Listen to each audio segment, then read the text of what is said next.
Now there's a fantastic cheetah breeding program happening in Australia, so I went to Monada Zoo to check it out. I'm here with Michelle, who's been hand raising the cheetahs since they were 7 days old. Can you tell me more about that? Sure. We are a breeding facility for cheetah here at Monada. Way back in 2004 we had a litter born of 8 cubs. Yep. And all was going really well, and Mum was raising the cubs, but day 7 what was happening was an infection was taking hold, but we decided that we had to get in and pull the cubs from Mum, treat Mum and stabilise the cubs to try to get them back together, which we couldn't do because she wasn't interested in taking the cubs back. Which, was kind of sad, but that meant we had to keep raising them, and we went on and successfully raised the 6 cubs. So, of the 6 cubs, we have 3 ambassador males, and there's 3 females, and 2 girls have been sent up to Australia Zoo for breeding purposes, and the other girl, she went off to Perth Zoo.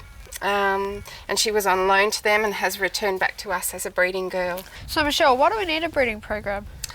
Because cheetah are the most endangered big cat in Africa, and there are only 13,000 cheetah left, and only 3,000 of those are wild cheetah. Yeah.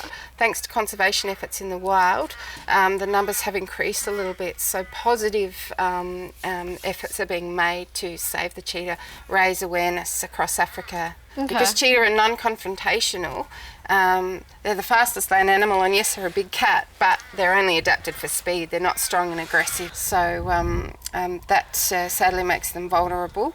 What does non-confrontational mean? Non-confrontational means that they don't stand up against other predators. They'll walk away instead of confronting another predator. Yeah, I think we want to know, how fast can they run? Well, books and literature say that cheetah run about 110, but in fact they've been clocked fastest one at 127 kilometres an hour. Really? Yeah, phenomenal speeds. Yeah. Thanks Michelle, that was really interesting. That's okay, it's a pleasure. Jake had an amazing day learning about cheetahs at Monada Zoo. I then spoke to Dr. Anita Hicks from All Pets Vet Hospital in Darwin to find out more about these wild creatures. Dr. Hicks, in zoos, cheetahs seem to be quite calm and friendly. Are they much different in the wild? Now, the cheetahs we see in zoos are handled by people on a daily basis and are quite used to being stared at all day by visitors.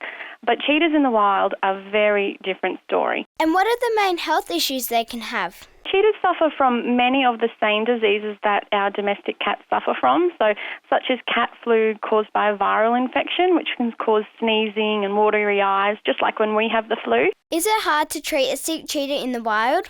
Well, treating a sick cheetah in the wild can be very difficult.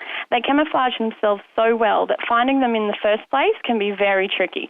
So you need to decide if a one-off treatment will be enough and let them go, because finding that same cheetah a second time may be impossible. Well, that was very interesting, Dr. Hicks. Thanks very much. That's not a problem, Olivia.